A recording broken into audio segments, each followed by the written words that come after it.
ዋንጫ ወይስ ህልውና? የአቶ ጀማል አህመድና የቅዱስ ጊዮርጊስ አዲሱ አብዮት።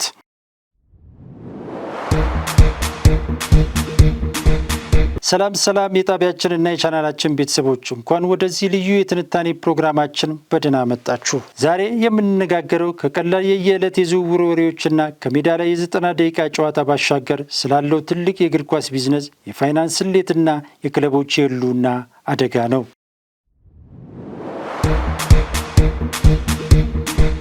በአዲሱ የውድድር ዘመን የኢትዮጵያ ፕሪሚየር ሊግ የዝውውር ገበያ ውስጥ የኃይል ሚዛኑ ሙሉ በሙሉ ወደ አዲስ አበባዎቹ ሶስት ታላላቅ ክለቦች መቻል፣ ኢትዮጵያ ቡናና ቅዱስ ጊዮርጊስ ተመልሷል። ሶስቱ ክለቦች ገበያውን እያጋሉት ይገኛሉ። መቻል በኢንስትራክተር ውበቱ አባተ እየተመራ የሊጉን ኮከቦች እንደ ረመዳን የሱፍ፣ ያሬድ ካሳይና አማኑኤል ተርፋን አበጥሮ ወስዷል። ኢትዮጵያ ቡና በአሰልጣኝ ገብረመድህን ኃይሌ ስር እንደ ሀብታሙ ተከስተና አቡበከር ኑራ ያሉ ቁልፍ አከርካሪዎችን በማስፈረም ገበያውን አሙቆታል። ይህ የወጪ እብደትና የዋጋ ንረት ባለበት ወቅት ታዲያ በሊጉ ታሪክ የ53 ከመቶ የዋንጫ የበላይነት ያለው ቅዱስ ጊዮርጊስ ግን ያልተጠበቀ ታሪካዊ አቋም ያዘ። ዋንጫ በገንዘብ አንገዛም የሚል።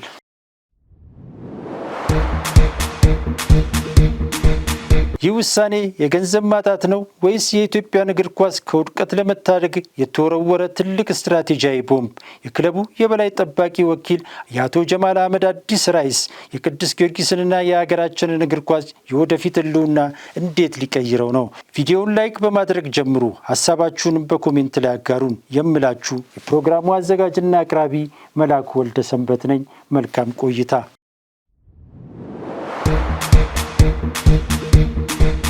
ታማኝ ምንጮቻችን እንደሚያረጋግጡት ቅዱስ ጊዮርጊስ በክረምቱ መጀመሪያ ከፍተኛ በጀት መድቦ ወደ ገበያው ገብቶ ነበር። አሁን ላይ ወደ መቻልና ወደ ኢትዮጵያ ቡና ካመሩ ታዋቂ ተጫዋቾች ጋር ቀድሞ መደራደር የቻለውም እሱ ነበር። ከጥቂት ተጫዋቾች ጋር እስከ ቅድመ ውል ስምምነት ደርሰው የነበረ ቢሆንም በሂደት ግን አንድ አስደንጋጭ እውነት ገጠማቸው። አንድ ታዋቂ ተጫዋች ያቀረበው የ1 ሚሊዮን ብር የተጣራ ወራዊ ደሞዝ ጥያቄ የክለቡን አመራሮች አስደነገጠ። ወራጅ አለ እንዲሉም አደረገ። እስኪ ነገሩን በስፖርት ቢዝነስ እንዴት እንመልከተው። አንድ ተጫዋች በወር 1 ሚሊዮን ብር የተጣራ ሲጠይቅ ክለቡ የሚከፍለው የ35 ከመቶ ታክስና ጥቅማ ጥቅም ሲደመር የዚያ አንድ ተጫዋች ዓመታዊ የደሞዝ ወጪ 16 ሚሊዮን ብር ይደርሳል። 5 ተጫዋቾች ብቻ ቢዛወሩ ወጪው 80 ሚሊዮን ብር ይሆናል። አስቡት እንግዲህ አሁን ላይ የክለቦች ደሞዝ በጀት ጣሪያ 80 ሚሊዮን ብር ነው። በዚህ ስሌት ከሄድን 5 ልጆች ይህን በጀት ተቀራመቱት ማለት ነው።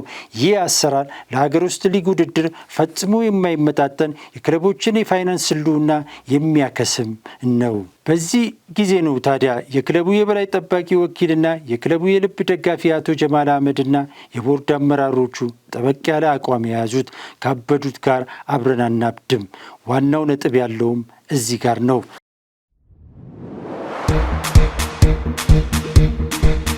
አቶ ጀማል አህመድና ሜድሮክ ኢትዮጵያ አቅም አጥተው ነው? በፍጹም። አሁን ባለው የኢትዮጵያ ስፖርት ሁኔታ እንደ አቶ ጀማል አህመድና ሜድሮክ ኢትዮጵያ የፋይናንስ ጉልበት ያለው አካል የለም። ነገር ግን አቶ ጀማል አህመድ በኢትዮጵያ ስፖርት ዙሪያ የተረዱት አንድ ትልቅ እውነት አለ። እስካሁን የነበረው አካሄድ ዋንጫ ያስገኛል እንጂ ተቋም አይገነባም። አቶ ጀማል አህመድ ዳግም ወደ ክለቡ ከተመለሱ ወዲህ ባገኙት አጋጣሚ ሁሉ ደጋግመው የሚያሰምሩበት 2 መሰረታዊ ነገሮች አሉ። የታዳጊዎች ልማትና ዘላቂ የተቋም ግንባታ። እሳቸው የሚፈልጉት ቅዱስ ጊዮርጊስ በኢትዮጵያ ቀዳሚ፣ በአፍሪካ ደግሞ ግዙፍና በራሱ የሚቆም ተቋም እንዲሆን ነው። ይሄ ደግሞ የሚሳካው ከተጫዋች አስመጭነት ወደ ላኪነት ሲሸጋገሩ ብቻ ነው።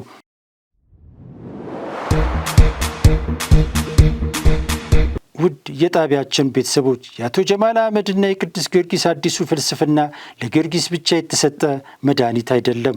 የኢትዮጵያ እግር ኳስ በሙሉ ሊከተለው የሚገባ ታላቅ የትራንስፎርሜሽን ፍኖተ ካርታ እንጂ።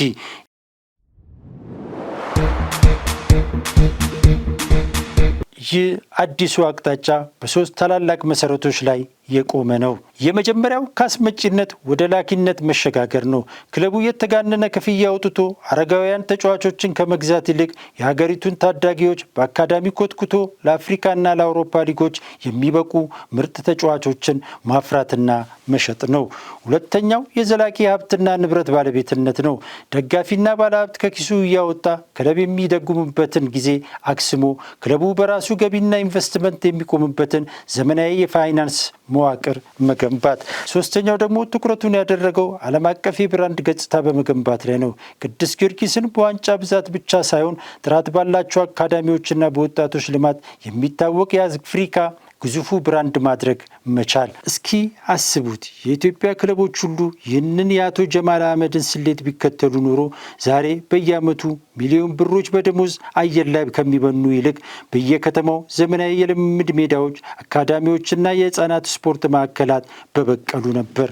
አቶ ጀማል አህመድ አሁን ላይ እያሳዩ ያሉት አመራርነት የክለብ ደጋፊነት ስሜትን አልፎ ሀገራዊ የእግር ኳስ ኢኮኖሚውን ወደ ትክክለኛው መንገድ የመመለስ ታሪካዊ ኃላፊነት ነው።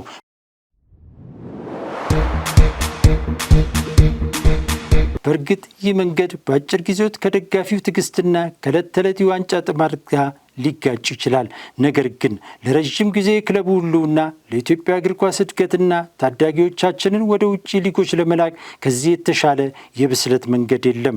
አቶ ጀማል አህመድና የጊዮርጊስ ቦርድ የወሰዱት ይህ የጀግንነት እርምጃ የኢትዮጵያ እግር ኳስን አዲስ ምዕራፍ ያስጀምራል ብለን እናምናለን። ውድ የብስራት ቤተሰቦች እናንተስ በዚህ ጉዳይ ላይ ምን ታስባላችሁ? የቅዱስ ጊዮርጊስ ዋንጫን በገንዘብ አንገዛምና የወጣቶች ልማት አቅጣጫ ትክክለኛው መንገድ ነው ወይስ ክለቡን ከዋንጫ ፉክክር ያርቀዋል? የአቶ ጀማል አህመድ አዲስ ፍልስፍና ሌሎች የፕሪሚየር ሊግ ክለቦችስ ሊከተሉት የሚገባ ሞዴል ነው ይላሉ? የሶስቱ የአዲስ አበባ ክለቦች በዝውውር ገበያው የበላይ መሆናቸው በ2019 የውድድር ዘመን የፕሪሚየር ሊጉን ፉክክር እንዴት ያደርገዋል? ሀሳባችሁን በጥልቀት በኮሜንት ክፍል ጻፉልን። ቪዲዮውን ከወደዳችሁ ላይክና ሼር ማድረጋችሁን አትርሱ። አዳዲስ ትንታኔዎች እንዳያመልጣችሁ ሰብስክራይብ አድርጋችሁ የደውል ምልክቱን ተጫኑ። ፕሮግራሙ አዘጋጅና አቅራቢ መላኩ ወልደ ሰንበት ነበርኩ። በሌላ አዲስ ትንታኔ እስከምንገናኝ መልካሙን ሁሉ ተመኘውላችሁ።